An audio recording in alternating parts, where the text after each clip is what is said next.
Hello साथियों, are के भावलिया channel पर आपका हार्दिक स्वागत एवं अभिनंदन है।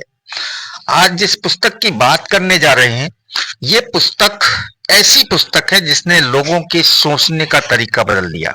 इस पुस्तक का नाम है रिच डैड पुअर डैड। साथियों, ये पुस्तक एक छात्र से लेकर एक शिक्षक, बिजनेसमैन तथा उन सभी के लिए है जो अपने जीवन में कुछ बड़ा करना चाहते हैं। यह पर्सनल फाइनेंस पर लिखी गई सर्वश्रेष्ठ पुस्तक है। यदि आपने पर्सनल फाइनेंस के बारे में अभी सीखना शुरू किया है तो यह पुस्तक आपके लिए बहुत ही महत्वपूर्ण है। इस पुस्तक के लेखक मिस्टर रॉबर्ट कियोसाकी कहते हैं कि उनके दो पिता हैं। एक अमीर है जिन्हें वो रिच डैड कहते हैं और दूसरे गरीब हैं जिन्हें वो पुअर डैड कहते हैं। इस किताब में उन्होंने अपने दोनों पिता के विचारों से जो सीख ली है उसी के बारे में विस्तृत वर्णन किया है। जैसे कि अमीर कैसे बना जाए, अमीर बनने के लिए क्या क्या करना पड़ेगा, लोग पैसा कमाने के बारे में क्या सोचते हैं, पैसा कमाने की शुरुआत कैसे की जाए, आदि आदि बातें हैं। यह किताब लोगों के अंदर फाइनेंशियल अवेयरनेस पैदा करेगी। आज हम इस पुस्तक की समरी का विस्तृत वर्णन करेंगे। लेखक के एक पिता बहुत ही पढ़े लिखे थे, उन्होंने पीएचडी भी कर रखी थी और उनके दूसरे पिता ने अपनी स्कूल की पढ़ाई भी नहीं पूरी की थी।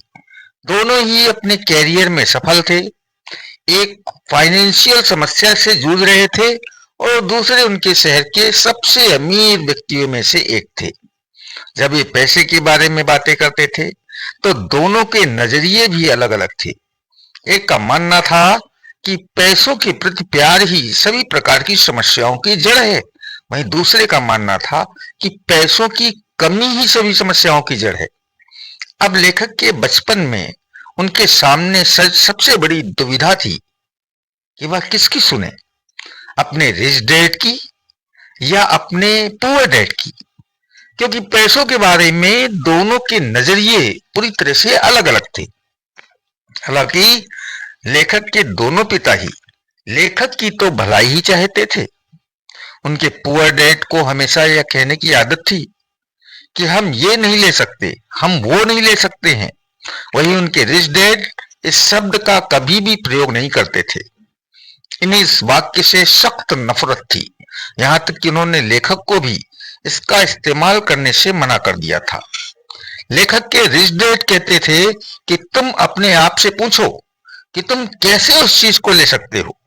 उनका मानना था कि जब तुम कहते हो कि तुम यह चीज नहीं ले सकते हो तो तुम्हारा दिमाग काम करना बंद कर देता है, और इसके विपरीत जब तुम अपने आप से सवाल पूछते हो कि तुम उस चीज को कैसे ले सकते हो तो तुम्हारा दिमाग अपने आप काम पर लग जाता है।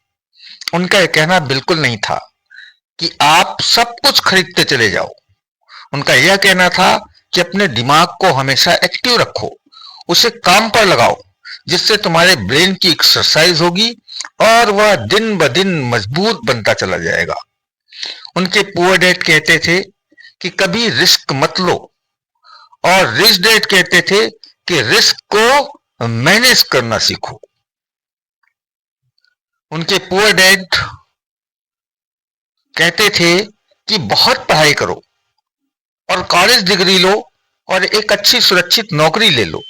वहीं रिच डैड कहते थे कि पढ़ाई करो और पैसा कैसे कमाना है वह सीखो। पैसों के लिए काम मत करो, बल्कि पैसों को तुम्हारे लिए काम पर लगाओ। 9 साल की उम्र में रॉबर्ट यानी लेखक ने डिसाइड किया कि वो अपने रिच डैड की सुनेंगे और उनसे पैसों के बारे में सीखेंगे, और पैसों के मामले में वो अपने पढ़े लिखे पुअर डैड को फॉलो नहीं करेंगे। रियल में उनके पुअर डैड उनके सगे पिता थे जो बहुत पढ़े लिखे थे और टीचर की नौकरी करते थे, लेकिन वह पैसों के मामले में गरीब थे। वहीं लेखक जिसे अपना रिच डैड कहते हैं वो उनके दोस्त माइक के पिता थे, जिनके पास रॉबर्ट और उनका दोस्त माइक पैसे कैसे कमाते हैं वो सीखने के लिए जाते थे। रॉबर्ट के इस रिच डैड ने अपनी स्कूलिंग भी नहीं पूरी की थी, फिर भी वह शहर के सबसे अमीर लोगों में से एक थे और बाद में जाकर अमेरिका के सबसे अमीर व्यक्तियों में से एक बने। रॉबर्ट और माइक के कहने पर उनके रिच डैड उन्हें पैसे कैसे कमाते हैं यह सिखाने के लिए तैयार हो गए। अमीर पिता ने उन्हें कहा कि आप कितना पैसा कमाते हो यह महत्वपूर्ण नहीं है, महत्वपूर्ण यह है कि कितना पैसा आप बचाते हो। इस दुनिया में बहुत से लोगों को इसका ज्ञान नहीं है, इसलिए हम देखते हैं कि लाखों रुपए की लॉटरी जीतने वाला गरीब या मध्यम वर्गीय आदमी अचानक से अमीर तो बन जाता है, परंतु कुछ ही सालों में अपनी पुरानी हालात पर आ जाता है, क्योंकि उन्होंने पैसे बचाए नहीं, सिर्फ खर्च किए। हम यह भी देखते हैं कि कोई खिलाड़ी जो 25-30 साल की उम्र में करोड़ों रुपए कमा रहा था, पर उसके 10-15 साल बाद उसके पास कुछ नहीं बचा है।